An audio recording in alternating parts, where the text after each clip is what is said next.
So the plan is, just to go this really fast, y'all. The plan is to go through chapter 5 this week and Monday and Tuesday of next week. And then we'll start to review for the final exam Wednesday through Friday of next week.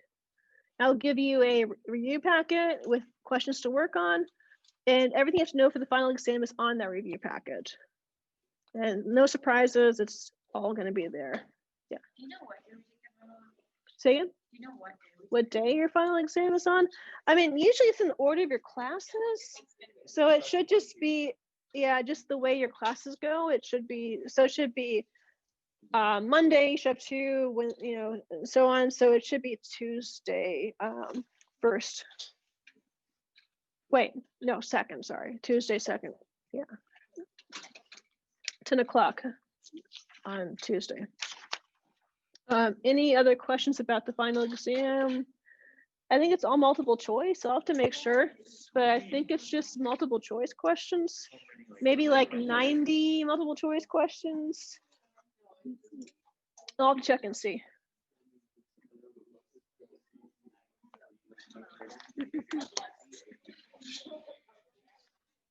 Okay. Okay. All right. All right, so let's go to chapter 5. So 5.1, we'll talk more about electrons and atoms and how those affect chemistry. So Rutherford's model, we talked about this in chapter 4. Rutherford's model was the idea you had a nucleus and you had electrons orbiting the nucleus, like planets around the sun. He was mostly correct about that, but it didn't explain everything about atoms. There's a lot of things that he could not explain. And we'll go through that today.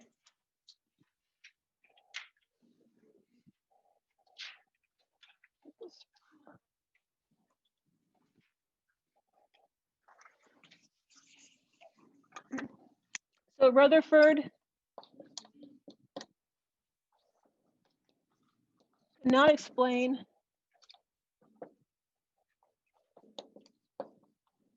several things with this model. For one thing, he couldn't explain why atoms behave differently chemically.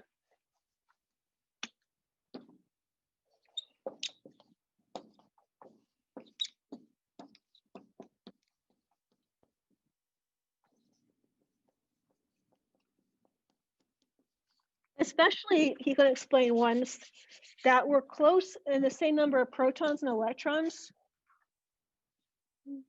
If you look at, say, chlorine,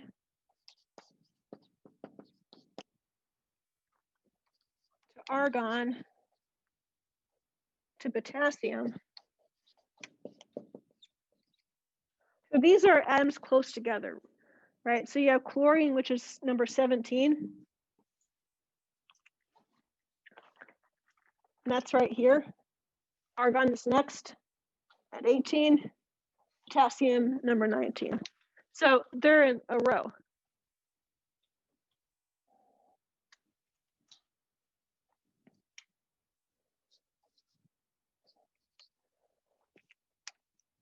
But just one proton different. They should behave in a similar way, but they don't. They're actually very, very different as far as how they act. Chlorine is a green gas. It's very reactive. It's very poisonous. Argon is a gas that's very stable. It's unreactive. Potassium is a metal. You put it in water, it explodes. So these are all very, very different kinds of chemicals. Rutherford couldn't explain why if you add one proton, you have a very different result. He also couldn't explain this. Look down a column, like if you look at, say, these ones right here, lithium, sodium, potassium, rubidium, cesium, these are all metals that explode in water. You look at these ones right here, these are all unreactive gases. he couldn't explain why that happens. Why do they have similar properties? Yeah.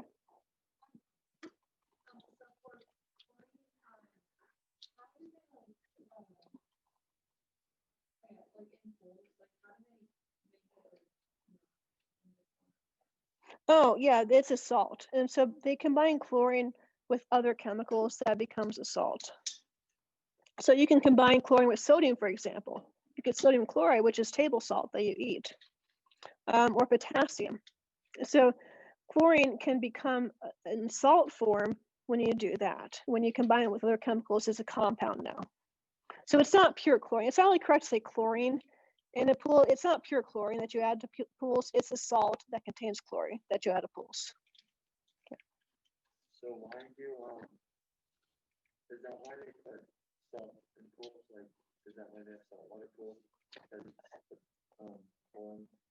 Well, you can also put salt in pools. I mean, so there's different kinds of pools, right? You can have a saltwater pool where the salt kills the bacteria. It's not chlorine salt that's making that happen. Or you can have a chlorine pool where the main chemical that kills bacteria is chlorine, but it's in the form of salt too. And so when you add chlorine to pools, it's usually in the form of some kind of salt, whether it's called salt or not. It's usually in a powdery form.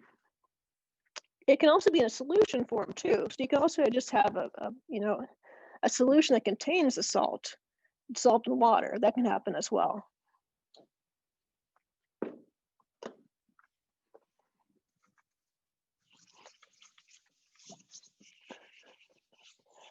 He also couldn't explain why electrons stay away from the nucleus. Why do electrons orbit the nucleus but don't go into the nucleus?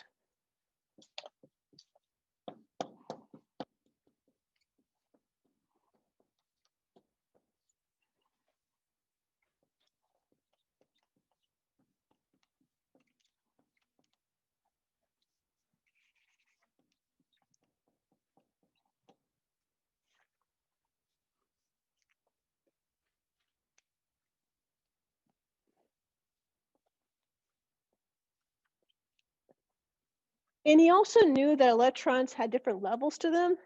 He knew you had, the nucleus, and you had electrons in this ring, electrons in this ring, and so on. He knew that there's different rings to the orbit, but he couldn't explain why. Why are there electrons orbiting right here, and some orbiting right here, some right here? So those are a few things that he needed to explain. He couldn't. We'll talk about in this chapter how they explain those things. But in order to understand, they have to understand about light and radiation. So we're talking more about waves because light is a wave. We'll talk more about that to start with, and we'll get into this.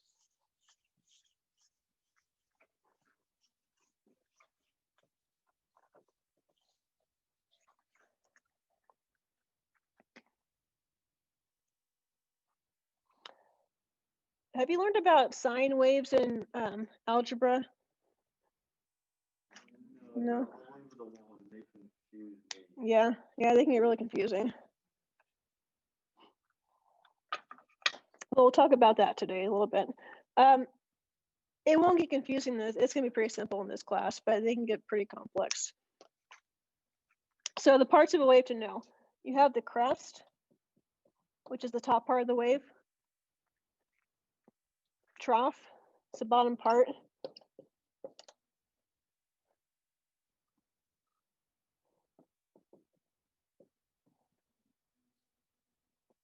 You have the midline.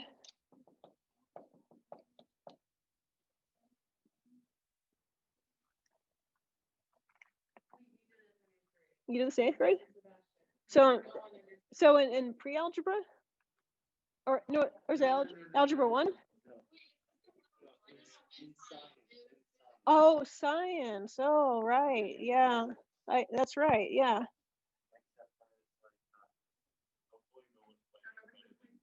Yeah, this should not be too bad. I mean, it should be pretty straightforward. The amplitude is basically the length of the wave from the midline to the very top part.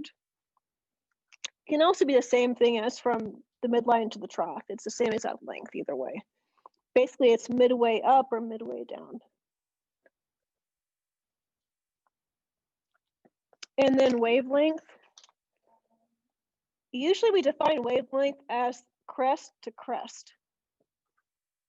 From the top of one wave to the next top of the other wave.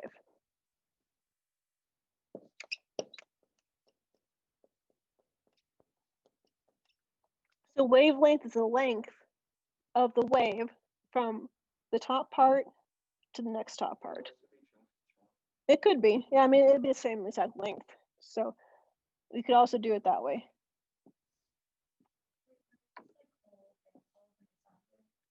It's any kind of wave. I mean, it could be a sound wave, it could be a light wave.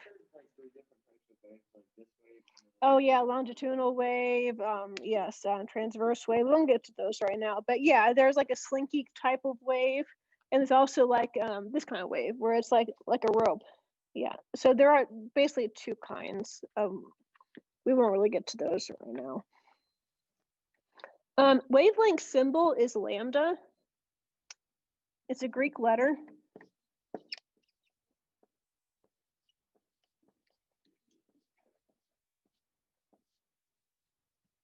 It's L in Greek. It looks like an upside down Y, but it's L in Greek. And that's a symbol for wavelength. Okay, so those are the main parts of a wave to know. Does everybody have those down?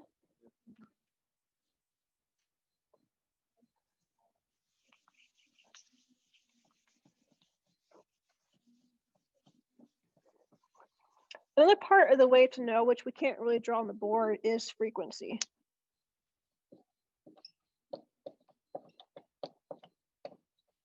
Frequency symbol is also a Greek letter. It looks like an italicized V. In Greek, it's pronounced nu. So it's not a V, it's a Greek letter nu.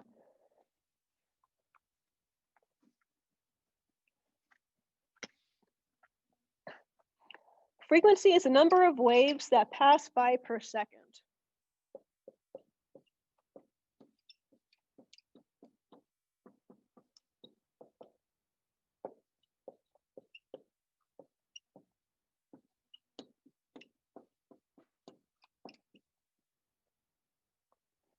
And it's given in hertz.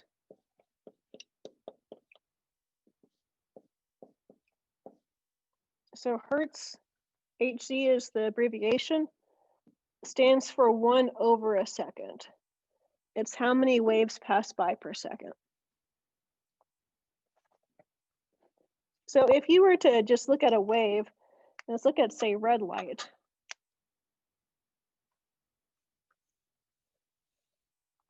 And take a snapshot of this after 1 second. So that represents 1 second of movement. What's the wavelength? What's the frequency? Because we counted 2 waves, right? So we'd say that this is 2 hertz. You know, we counted 2 waves pass by in a second, right? Does everybody have this top part down?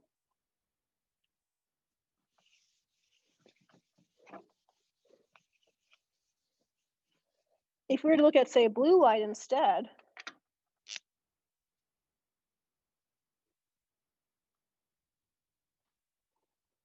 we might see this. So that's also 1 second of movement. What is the frequency of the blue light?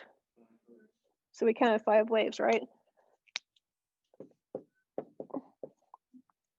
So notice what happens too. If you increase frequency, how does the wavelength change?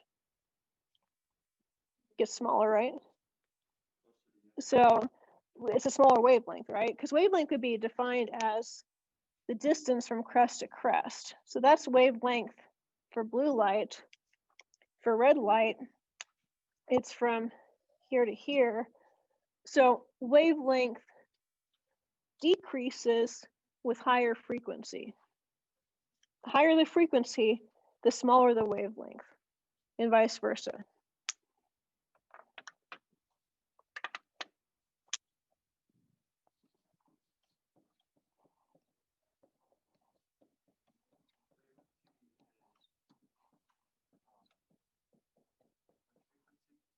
Frequency is how many waves pass by per second. It's in hertz. So as you increase frequency, you decrease wavelength.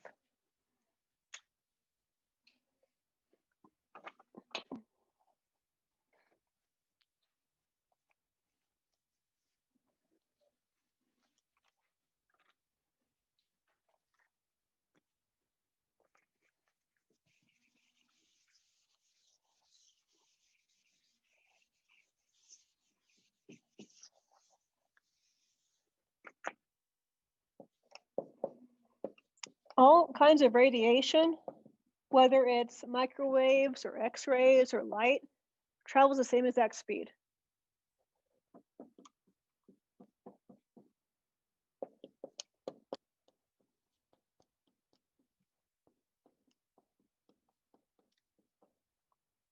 So radio waves, cell phone waves, TV waves, X-rays, microwaves, they all travel the speed of light.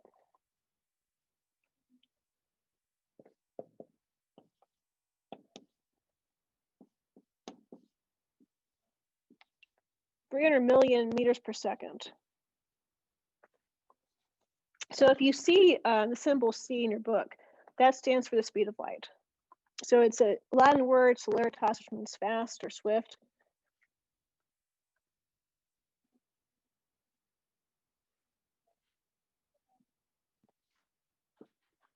The speed of light is equal to wavelength times frequency.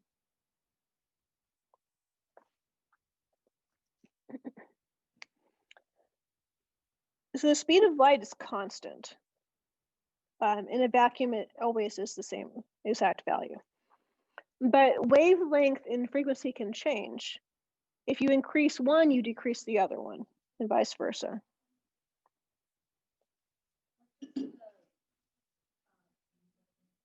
That's frequency. Yeah, wavelength times frequency. Sorry, what, Ellie? Oh, lambda, that's wavelength. For any kind of radiation, it's true. So microwaves, gamma rays, X-rays, that's true for all those.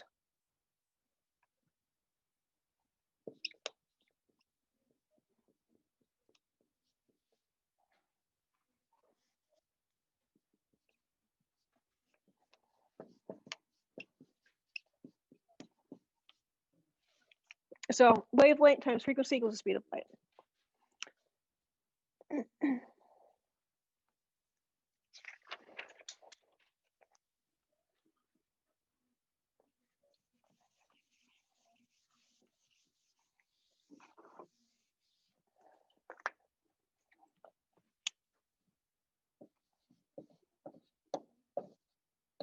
Did you learn about Roy G. Biv before? Maybe in kindergarten? It's the colors of the rainbow, right?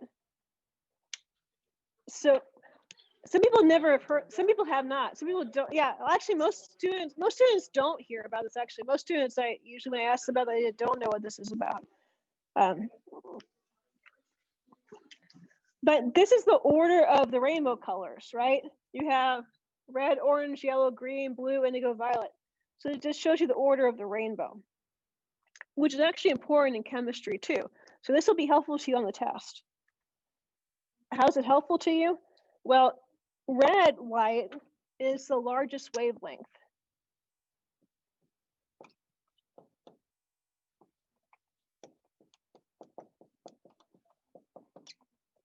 Violet light is the smallest wavelength of visible light. Now, there's other kinds of radiation that's not visible to us, but a visible light, red is the largest wavelength, violet's the smallest wavelength.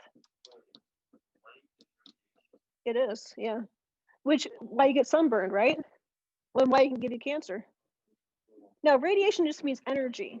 It just means energy. Energy can be harmful in large amounts, but not harmful in small amounts. So it doesn't mean that it's going to always harm you. But in large amounts, light is definitely harmful to you, right? You can get sunburn, you can get cancer. So it can destroy your cells. I always thought that was something else like Yeah. Violet's the smallest wavelength that's visible to us. Now, and then vice versa for frequency, right? So red would be the smallest frequency.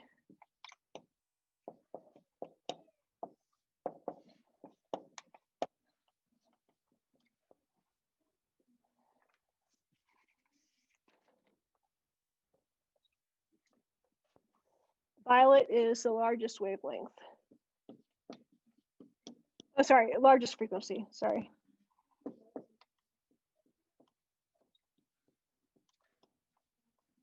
Now, that's just visible light. Now we have things that are beyond violet that are smaller wavelengths than violet. That's UV light. So UV radiation is not visible to us, but it causes sunburn. And so it's radiation that's not light, but it's like light. It has energy and it burns our skin. Butterflies can see UV radiation. And so a white flower to a butterfly looks like it's purple, and it's a really bright purple to them because they can see UV radiation that we cannot see. There are certain animals that can see UV. Well, we can't know for sure, but we would assume it's like a purple color. Yeah. Black light is UV light.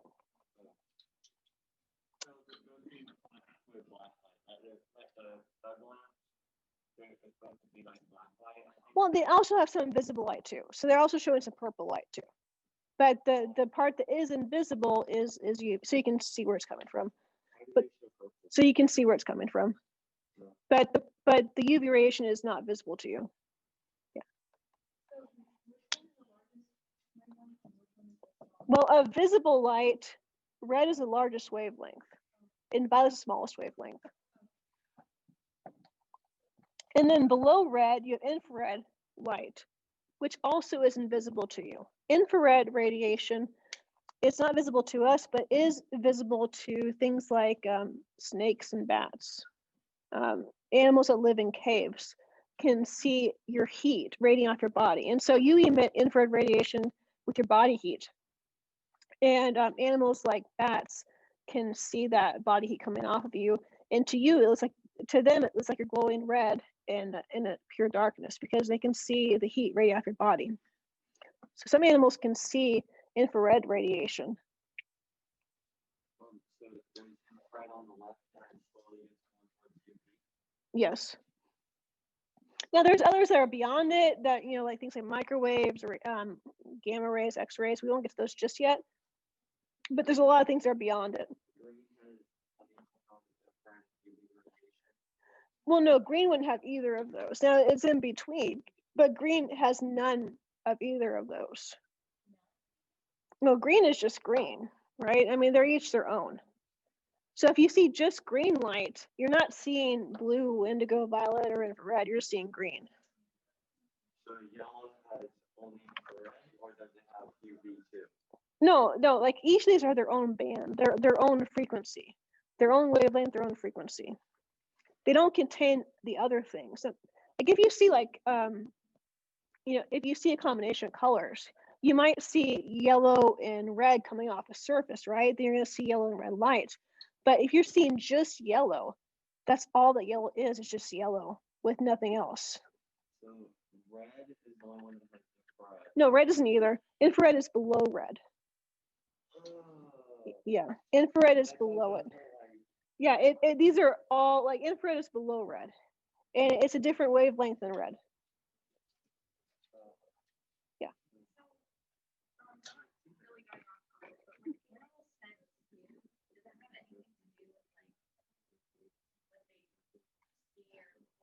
Yeah, that's a good question.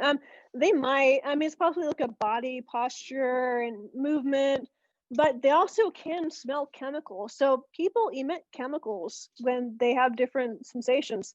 They did a study where people were watching a scary movie and they analyzed the air in the movie theater. Then they had people watch a comedy and the air was different. The chemicals in the air were different, whether they were laughing or scared. So you emit chemicals as a way to communicate with other people. So have you ever been like in a room, like you walk to a room, like you feel there's tension, like you can feel people are, uncomfortable. You don't really know why. It's probably chemicals people are emitting that makes you feel that way. And so when somebody is anxious and they make you feel anxious, it might be the chemicals they're emitting that make you feel that way. And so dogs especially are very good at smelling things. And so they can smell chemicals in your body that let them know how you're feeling. Yeah, it's true. Yeah, animals, especially dogs, but other animals too, can definitely smell fear on you, and they really know how you're feeling. Oh, I'm sure they. Yes, sharks are very good at smelling too, so I'm sure they do. And so, and again, like humans too, to some extent, can also smell those things. You can't just like sniff the air and say, "Oh, that's fear." But you feel it though, right? You feel differently in a room when people are upset or angry or anxious, and you can feel that.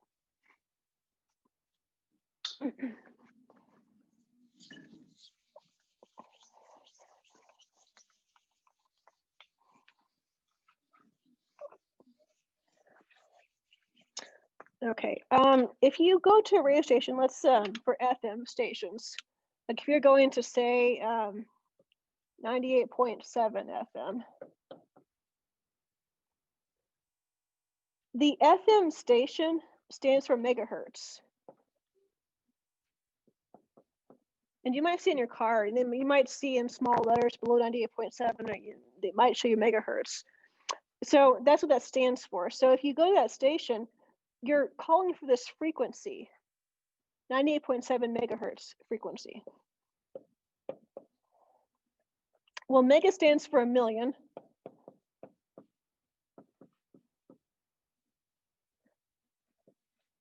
So if you do 98.7 times a million, that's how many hertz there are. So 98,700,000 hertz. Yes. HD, high definition. That would be like more like, just make sure that's what you're asking. That'd be like for more pixels, right? So if you go like SD to HD on YouTube, for example, you just have more pixels. You have more detail.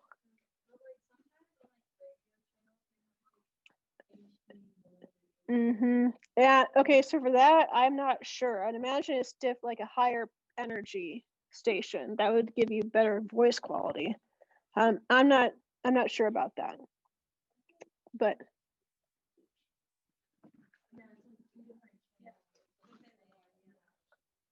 so I don't know if it's high definition. I would imagine they just have more energy, a higher energy signal to give you better voice quality or sound quality, but I'm not for sure.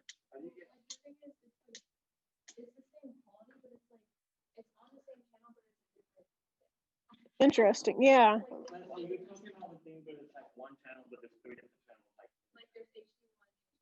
I don't know. Yeah, I don't know what that would be for. Not sure.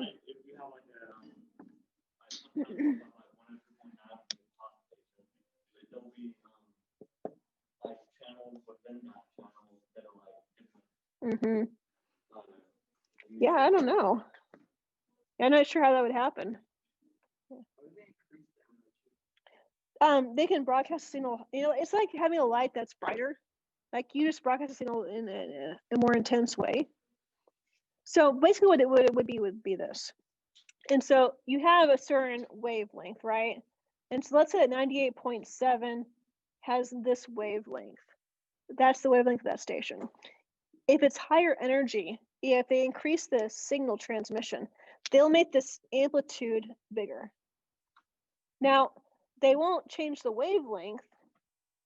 The waves still same space apart, but they have a higher amplitude. That'd be like having a higher volume or having a brighter light. The amplitude would increase those things. And so that would be higher signal, could be better quality. Not necessarily traveling farther, it could be that, but yeah, up and down, exactly, up and down farther. Higher amplitude.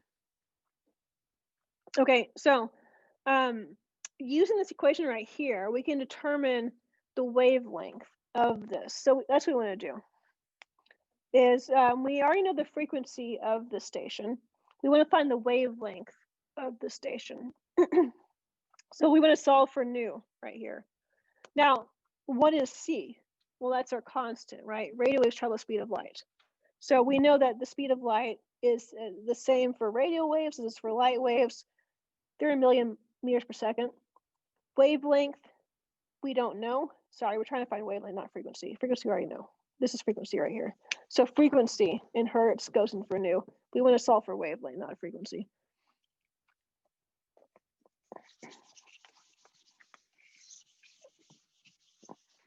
So plug in what we know. We know the speed of light.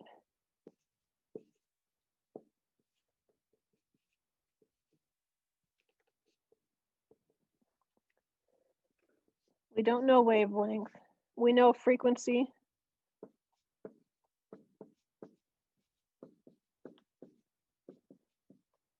So basically we just divide both sides by 98,700,000 hertz.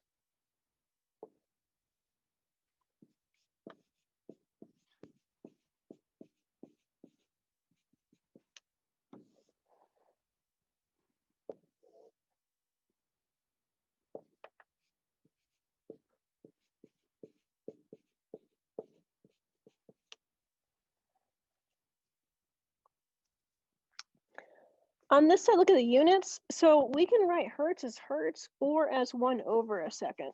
So let's replace hertz with 1 over a second for right now to see what the units do. And at that point, seconds will cross out top and bottom. We have meters as our unit.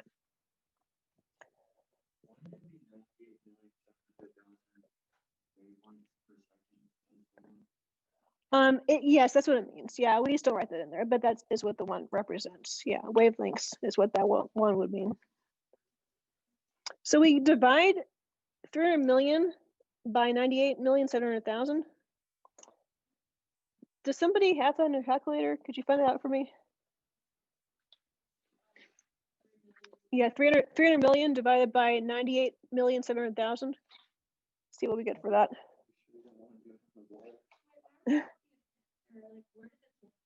The fifth?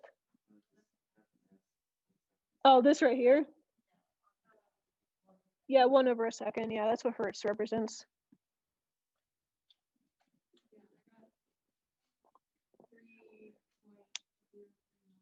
Okay. 3.09.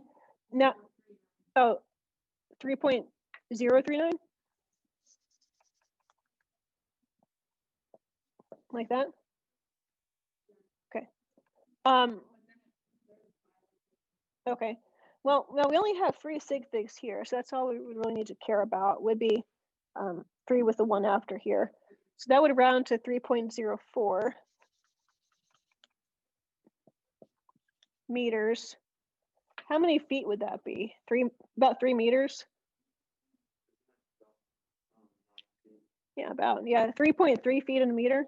So 3.3 times 3, probably about like what, about 10 or 11, but it's about 10 feet or so. So that's the wavelength of that radio wave, 10 feet. Some are the size of the buildings. There can be about 1,000 feet in wavelengths. Others can be a foot or so. It just depends on the radio signal. AM radio would be the building size. We'll do AM next. Well, it's radiation, right? It's invisible waves. It's energy that's transmitting in waves, and it can be any size wavelength.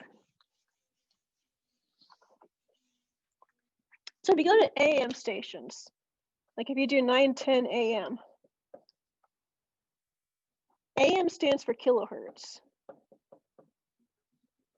And so it's 1,000 hertz.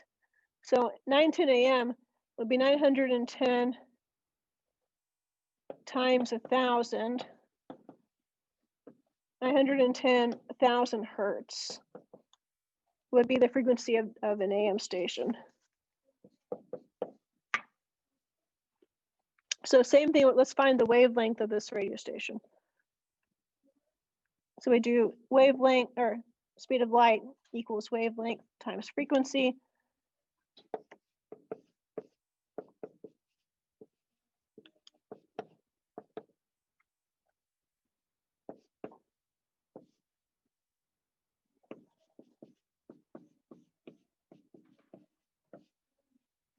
So that's our setup right there. Again, we'll just convert hertz to 1/2. So that will cancel out the seconds.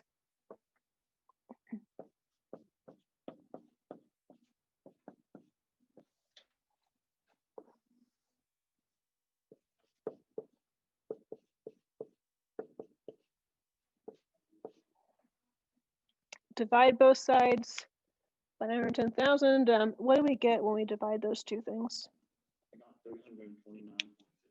Okay, 329.67. With sig figs, we just have 3 right here. So 330 meters, which is about 1,000 feet high, which would be about 100 stories, 100-story building. So 9:10 a.m. Yeah, and it would just, it can go any direction really. That's all. Radio waves are all over the place. It can go anywhere. It can bounce all over the place.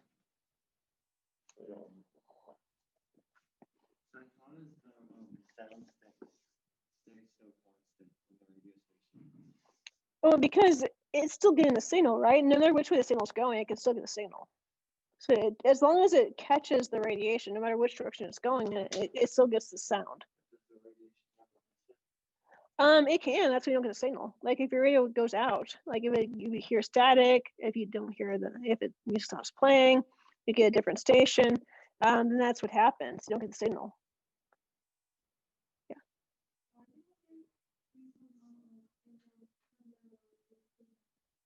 Yeah. We both times it should be times 10 to the 8th. Maybe I forgot, but it should be times 10 to the 8th for both times.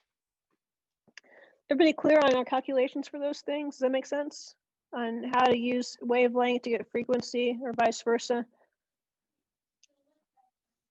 Oh, XM, that's satellite radio, and we'll see what frequency that is. I forget. I believe it's, I'll just check and make sure before I say anything. XM radio frequency. And I think it's higher than FM. But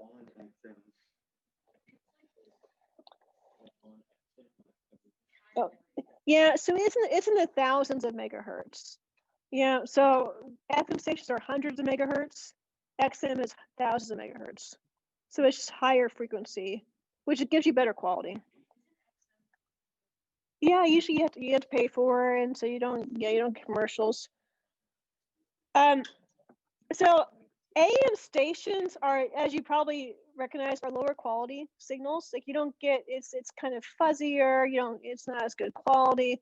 But they use it because it transmits farther than FM does. So AM can travel hundreds of miles. You can get AM stations 100 miles away. FM stations, they'll get better quality, but they don't travel as far. And that's a trade-off between the two. Can't AM, like, isn't there some sort of effect where it's like in Seattle and it can travel all the way to New York City at certain times? It can, yeah. If they at nighttime, and if they power it up with high energy, it can travel hundreds of miles away. So yeah, it can do that. That's an advantage to AM stations. I think my mom used to tell me she would listen to like the station and do the job. And if it only at certain times of the day, she could hear it all the way to Seattle. I believe it. Yeah, they can go pretty far. Okay, so before class, it's about 5 minutes to go. On page 140, work on questions 1 through 4. These are all similar to what we did on the board today. Use the same equation I talked about.